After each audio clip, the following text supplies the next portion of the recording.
Hello everyone, Niev here, and I am doing the last of this series of videos where I'm creating spreads.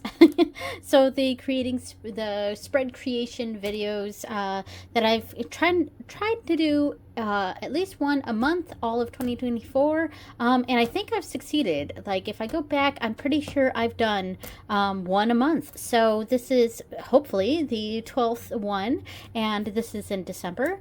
And I thought maybe we could try to come up with a spread that was kind of holiday themed, Christmassy, Yule, other winter holidays. Is just sort of a general idea there. And so what I pulled out, and I just pulled this out right before I started the video. Like, it's I don't have any of this really planned. It's kind of just go with the flow, which tend to be how my videos are. But I pulled out let me pull this out of the bag. This is the bag that I made for it. This is the Guardian of the Night Tarot. And this is the independent version, not the mass market. That's the one I have. I don't have the mass market one. And I chose this one because this deck feels very kind of wintry to me. And I don't know how the mass market one is. Maybe it's a little bit different. I'm not sure. Love the bag that I made for it. But these are the general colors of the deck. And yeah, it just it makes me think of winter, probably more January than December, honestly. And I love the backs. The backs look different for the mass market version. I don't remember what's on the back for that one, but I think the backs on these feel very wintry to me, and just the general art in this deck is very winter. At least to me anyway. Like, I don't think it really explicitly shows winter scenes necessarily, maybe a couple cards, but I don't know, it's just the feeling that it gives me. It's just very late in the year or very, very early in the year, and it's a nighttime sort of deck because Guardian of the Night.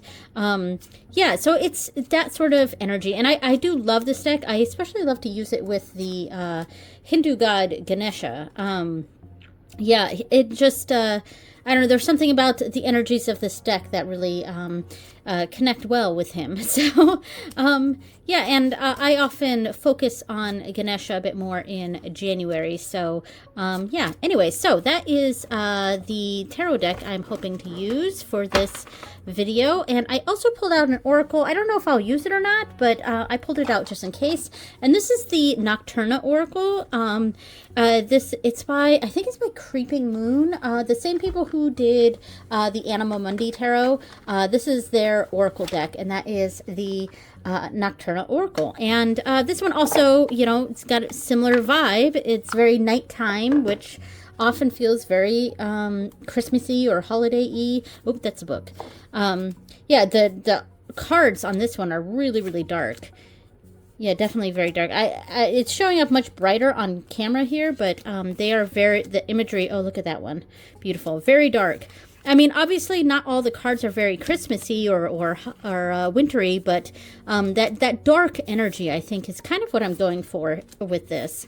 And not necessarily dark in theme per se, not necessarily a shadow worky kind of deck. I'm going to keep the book out so I can reference it since it is an oracle. So, all right, let me move this stuff out of the way here. Okay, so one of the ideas I had for this, and I kind of sketched this out, was like maybe set up like a Christmas tree or an evergreen tree if you're not don't use a Christmas tree or a Yule tree or whatever it is. And I thought maybe that's something we could do. Like, maybe we could have the bottom card be an oracle, and let me just throw out some cards and just see this sort of energy. And what I had on there had quite a few cards. And I mean, we could do a huge one where, I'm not sure if this is in frame, the mechanism that holds my phone in the tripod, it goes right in the middle of the screen, so I actually can't tell if it's in frame or not. But so what I sort of briefly sketched out before I started this video was something that kind of went like this. And I sketched out more cards than this, but I think maybe we could go this far, like that. And then, I mean, we could keep it nice and simple, and it's just have 3 cards like this. And this is what's fun with tarot too. You can put the cards any which way you want. And so I thought maybe we could do slanted like this. I wouldn't do something like this with, say, like a Lenormand or a deck that I use like a Lenormand, because those sorts of systems they tend to be grid based. So Lenormand I would keep in a grid, but for tarot you can do whatever you want, really. And honestly, you could do whatever you want with Lenormand, but traditionally you would just keep it in a grid. Yeah, I mean, this is nice and simple. We could do something like that. And then one of the things I was thinking about is putting a card at the top to represent like the star at the top, which I know I'm out of frame now, but that's kind of good. It's better than what I sketched out real quick, because I had way too many cards. And I think maybe we can try something like this. And now we got to kind of come up with what they mean. And of course, you don't have to have an oracle here. I just put an oracle for fun. You could do the whole reading in tarot. Let me see if I can zoom out a little bit. There we go. Hopefully this helps a little bit. All right. Wow, it's really bright over there because it's right in front of the window here, but it's going to get dark really soon because it's so late in the year. I cannot tell if this is in frame or not, but I know that's not quite, but it's okay. Yeah, so I kind of like this layout. Now I got to figure out what these cards would represent. So I feel like the base of the tree really should represent a sort of base or foundation, or like the backbone of a situation. And overall, I don't really have a theme for this spread other than holiday, you know. So it could be very positive. It could be having some negatives. So we got the base of the tree, what the foundation, I think, is probably a good word for that. Then we got 2 cards over here. Maybe these represent baubles. And like, maybe branch 1, branch 2, a decoration like a bauble, and then the star at the top. I kind of like that. So these are kind of support cards then, because that would be what supports the decoration, the baubles, the good things, the bright shiny things even, and then how that can support a shining future. Or yeah, that's kind of what I'm sort of thinking about here. I am completely making this up as I go along, so it might not work perfectly, but I'm just trying to figure something out. So if this is foundation, these are random cards that I picked here. So let me look up scallop. And one of the things that frustrates me a little bit about this deck is that they are not in alphabetical order, and there's no numbers on them. So I have no idea what page this is on. So let me go to the index here. Scallop. Let's see, where are you? Scallop. Right here, page 20. Okay. All right, page 20. All right, so goddess, okay, travel, femininity, vessel. The scallop has many associations across multiple religions. It is affiliated with the Roman goddess Venus and the Hindu goddess Lakshmi, which is actually pretty funny because I just recorded my my video about setting up my monthly cards, it is going to go up before this video. I'm recording them the same day though. Go check out the previous video because I think this one's coming out right after that one. And I just set that up. It's I used the Lakshmi Oracle, and it was a very Lakshmi-esque sort of video, and that's pretty funny that I pull a card that is associated with Lakshmi. Making a symbol of femininity and as a vessel. In Christianity, it is associated it is associated the Apostle St. James with, I feel like there's a typo there, and was a popular icon among pilgrims journeying to his shrine in the Spanish city of Santiago de Compostela. This gives the scallop its association with travel. Okay, so general travel, which makes sense for holidays, whether you're traveling somewhere or someone's traveling to you, or you're dealing with a lot of travel around you, that makes a lot of sense for the holiday season. An interesting thing to note is the ridges along the shell, which converge together to one focal point at the base. And what a good card to get for the base card. And I just randomly pulled out cards. Like I didn't even shuffle. I just pulled out cards. To Christians, this is symbolic of the many pilgrims journeying to a holy site, while in Celtic society, it resembles the sun's rays during sunset. So yeah, I feel like the base of whatever situation's going on here is having a lot to do with movement, travel, going from one place to another, transformation, that sort of energy. But it is rooted in a base. There's something, it's venturing out, but it's rooted in a base. Does that make sense? All right, so that's the base of this reading. All right, so now we've got the two branches. And I almost don't even want to have a separate meaning for these. So the branching off of it. So what branches off from that? We've got the Page of Wands, which is kind of a beginning card. It's a card of like being very inspired and ambitious even. Yeah, like there's a lot of passion with the Page of Wands, but it's not exactly a focused passion. So that's interesting because it is further away from this base. So there's kind of a not really focused passion and maybe a fear coming from that with the Nine of Swords here. Feeling of not being prepared. That's something we can look at here. But that's supporting something positive and something to sort of look forward to, I think, which is a good association for the holidays here, potentially, depending on how the holidays are for you personally. But, in general, it tends to be a time of coming together, for good or for bad there. So there's maybe a level of excitement about it, but also anxiety, excitement and anxiety. And then going for something to look forward to, we have the Chariot. I mean, we've got another card of travel here. I swear to God, I did not pick out these cards. They were random. I seriously just randomly pulled these. And then finally at the top, we can't even see this, but this is the Orchid.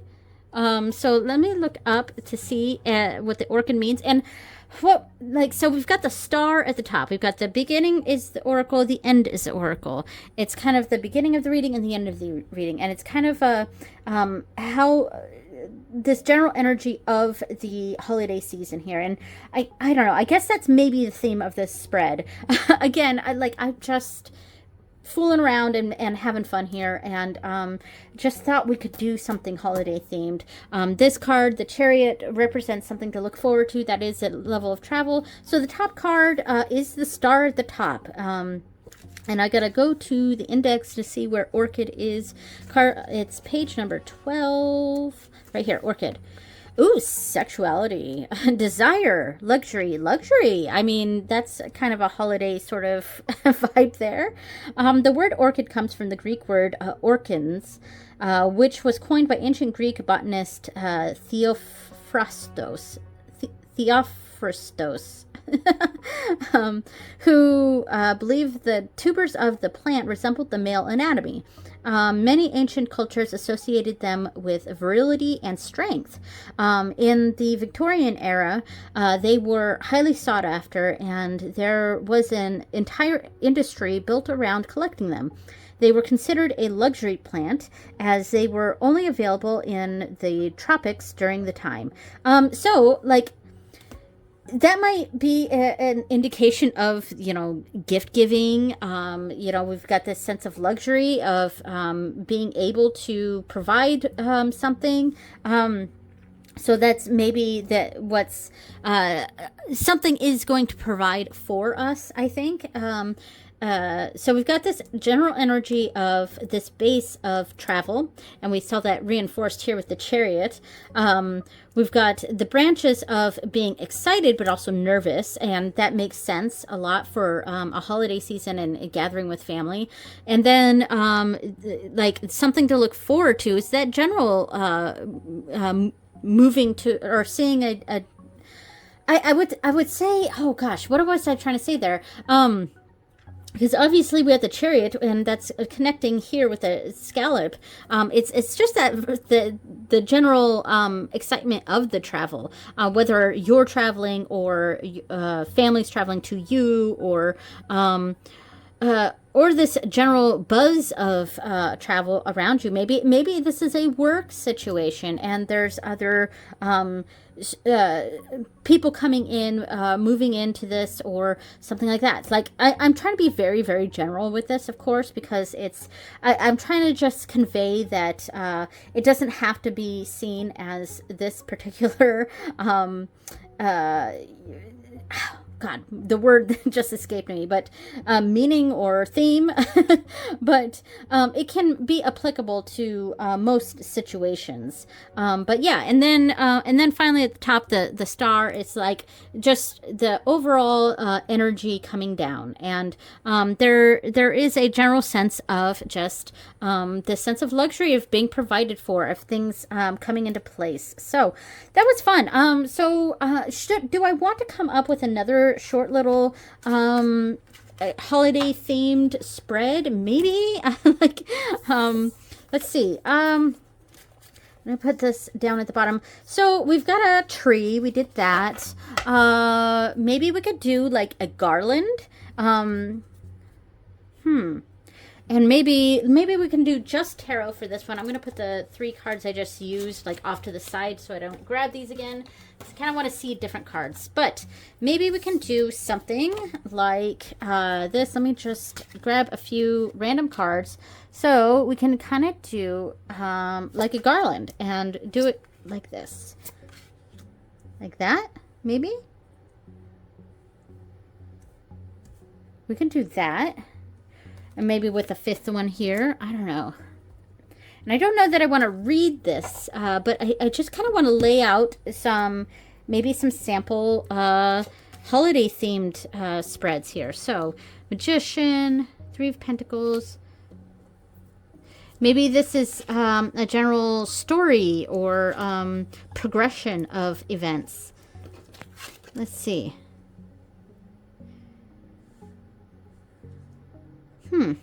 It ends with Ace of Cups, a lot of opened emotions being opened up.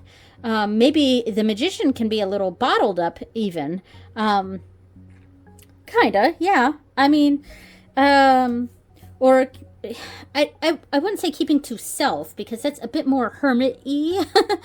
But yeah, there's some sort of the Magician doesn't feel very social to me. I feel like the Magician is very much on their own, and very resourceful. So I think it's great that it's represented by a raccoon. And then this card is so wintry. Isn't it beautiful, though? I love this 3 of Pentacles. And then there's a sort of teamwork energy and some serious frustrations going on, and a need for a break, and then a release of emotions, of opening up. I don't have spread positions for that one, but that's kind of a garland, and a sort of progression of events, which could be one way to read that. So what would I call this? Like the I don't know. Maybe I'll come up with something. So there's an example of another holiday themed one. Let's see, what else do we want to do? Let's see, so we've got a tree, we've got a garland. What other winter sort of activity? Maybe presents. Maybe we can have a card representing the tree. So let's pull out a card. Ooh, kiwi. You can. This one is especially dark. It is a very, very dark card.